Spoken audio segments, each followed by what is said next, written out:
In this video, I am going to say a little bit more about conformity and some concepts related to conformity.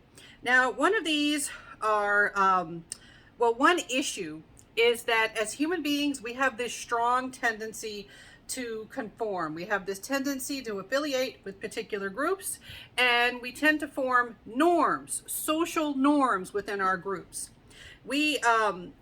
Our impulse to conform is evident very early in life when we do observations of infants. And we mentioned this with some previous topics.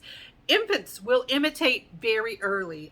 2 to 3 weeks old, they will do simple imitation. Like if you stick out your tongue, it's awkward to do while I'm talking. You can stick out your tongue or make certain faces, and they will do that back to you. They can show that, they see it, they notice it, and they're like, hey, I'm going to do the same thing as this other person. And this helps things with learning how to speak, learning how to communicate, and learning how to function like a human. And so part of our functioning involves looking towards others and kind of getting cues of, hey, what are we supposed to do? How are we supposed to act? How are we supposed to behave? And so the imitations, they are absorbed as these social norms. These are rules, not necessarily explicit rules, but rules that indicate how people are expected to behave. And in particular, this refers to how we're supposed to behave when other people are around. They don't necessarily apply to how you act when you get a nice moment of isolation, a moment of solitude, when you're just by yourself, like in your dorm room or in the bathroom or in your car or any place where you get a quiet time, alone time. All right, but in social situations, how are you supposed to behave in social situations? Now, with these norms, people in general, we conform to them. We're like, okay, I'm supposed to act this way. I do that. If you do, you are conforming, and people don't always conform, but we have a strong tendency as humans to do so in many situations. Now, conforming actually makes people like us better in certain ways, certain situations. And so conforming increases our odds of mating, pairing off, and protecting our offspring. Conformity does have advantages in particular situations. We tend to think of, I don't want to be a boring person. I don't want to be a sheep. I don't want to be a conformist. But there are many situations where it's good to act like other people. Like, hey, there's a social norm that we just don't go around yelling in people's faces. When you get to a busy street, even if you're not considering traffic laws, they have, certain social norms. You don't just want to run around in the street.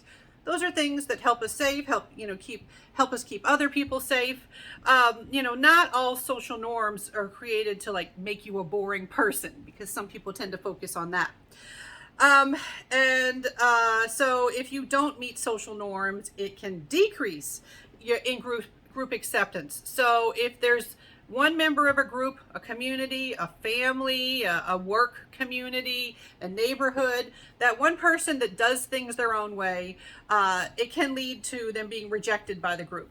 Like maybe you got a neighborhood where everybody likes certain decorations, and then one person moves in, they're like, I'm going to do it completely differently. And that's their right to do that, certainly, but it may lead to rejection from the community. And some people would say, hey, I don't care about that anyway, but that is one thing that can result. Now, one issue with group norms, with these social norms, is they can also backfire and create a herd mentality. Herd, like herd of cattle, herd of animals, something we also talk about when we talk about herd immunity, when we're talking about vaccines. Take many of my developmental psychology classes, you'll learn more about that. Herd mentality is kind of this extreme form where it's the tendency to blindly, unquestioningly follow the direction your group is moving toward. All right. So social norms can backfire. Conformity can backfire when you don't think about the social norms. You don't question, well, why? Why do we do this? Some social norms are perfectly fine, but if the social norms involve harm to other people, relinquishment of personal rights, there's all sorts of ways where the social norm could be not desirable for many members of the group. But if you just go along without questioning, if you just say, well, I just do that because that's what we do, that's herd mentality. And depending on what the social norm is, that could lead you to go along with things that are harmful to you, to other people. So we have to watch out for the herd mentality. You know, social norms, they serve that purpose, but sometimes you do have to pay attention to what is the social norm? What is the purpose of that social norm? You know, like I mentioned, people crossing the street, running around in the street. Well, it's like, why do we have speeding rules? I know some people are like, oh, speeding rules are so stupid. I hate the speeding rules. They just do that so that they can give out more tickets. Well, it's like, no, I like that there are speed limits, because I wouldn't want people to be going 70 miles an hour down my residential street and hitting one of my children. These rules exist for keeping people safe. Right, but some social norms exist, like you're not supposed to just go around hitting people randomly. Well, yeah, I wouldn't want that to happen. So the social norms are good to the extent that they serve a good purpose, and we don't, blindly follow them.